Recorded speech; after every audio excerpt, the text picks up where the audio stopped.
Talking to CWyatt-Morley, who is the founder of an organization called WOMEN, and she's given us some information about her many years of working in HIV and AID and some of the problems and some of the challenges that she has been able to overcome. And of course, let's pick up where we left off by having you to sort of give us a retrospective in terms of the last 17 years that you've been involved in this fight against HIV and AIDS. Well, when I was first diagnosed, again, 17 years ago, there were little to no resources in the community that addressed me as a woman, especially African-American woman living with the disease, hence the creation of the organization. From there, as you know, I became an author, and that actually launched me on a journey to do work internationally. I became very involved with a lot of national boards, a lot of international boards, and I have seen HIV and AIDS in Africa, as we have discussed, and I've seen it in Thailand, and I've seen it in Warsaw, Poland, and many different countries. I've seen it in China as recently as 2009. So AIDS in other countries is just as devastating as international. Yes, it is. It is. It is an internet. It doesn't care at all. Like I had said, it only cares that you be human. And so I've seen it in the United States, and of course living with it. But I've also seen it outside the borders of the United States. So I've been blessed to be able to provide services to individuals throughout the city of Nashville, throughout the state of Tennessee, and then also on an international level. And currently we're working with a group in Kenya to try to take some services over in Kenya because the need is so great, and they have reached out to the organization, so we're trying to support them. And you were talking about the retrospective. It is HIV 17 years ago is the same HIV as it is today. It truly is. The stigma that was there 17 years ago, that same stigma is here today, except, you know, it's a little different. The stigma has more to do now with people don't talk about it. More sophisticated. It is. It is. People don't talk about it. People think that, oh, if I get infected, I'll just take a pill, having no idea what the medications are and the ramifications of taking these antiretroviral therapy medications are. And they just think that it won't happen to me because of, you know, because of my economic background or because of my education or for whatever reason, people are lulled into believing that HIV won't happen to them. Unfortunately, I was one of those ones too. We categorize the individuals that have HIV as somehow beneath us, somehow dirty, somehow apart or separate, and that is truly not the case.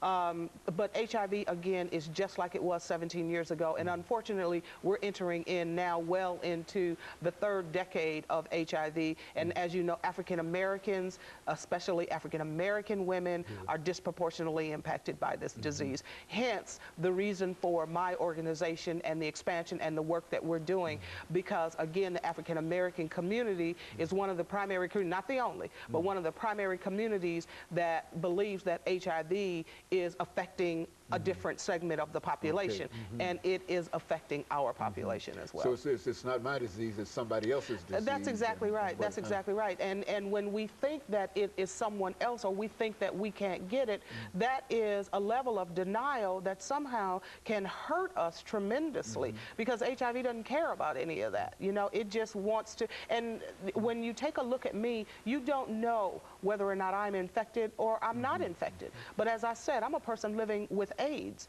and we need to make sure, number one, that we know our HIV status, and that whoever it is that we are having unprotected sex with, that we're having, that we know their status, and that we're using precautions and protection in order to protect ourselves. It is about empowering ourselves to make sure that we're making right choices.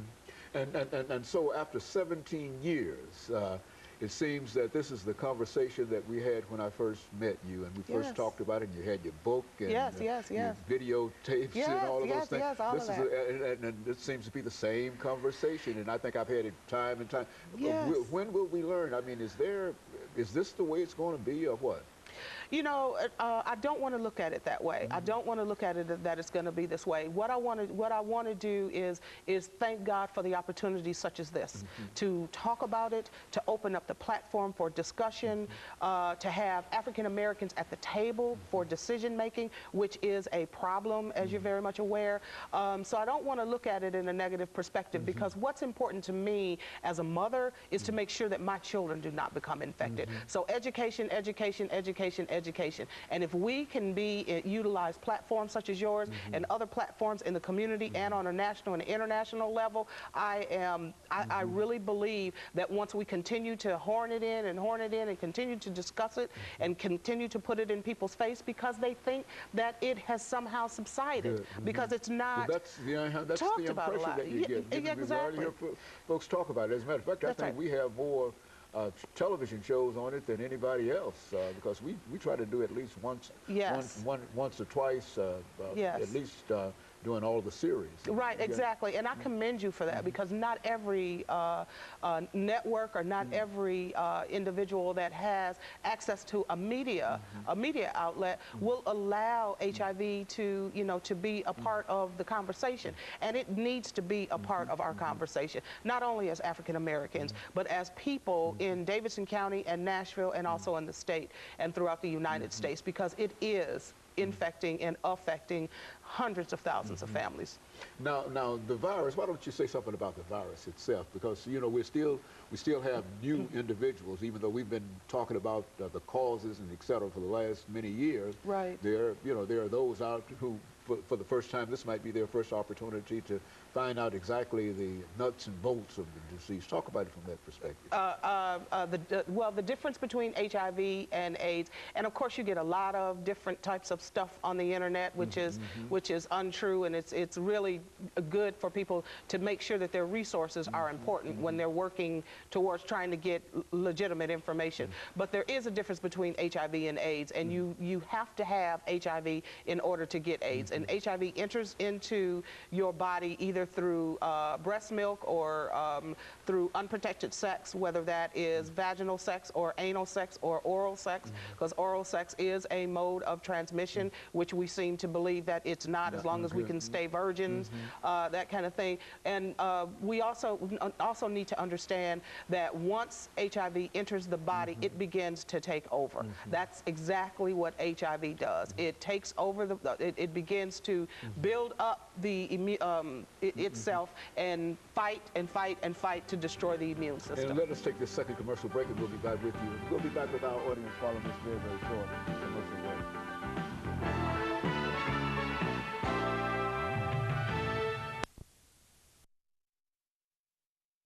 The topic is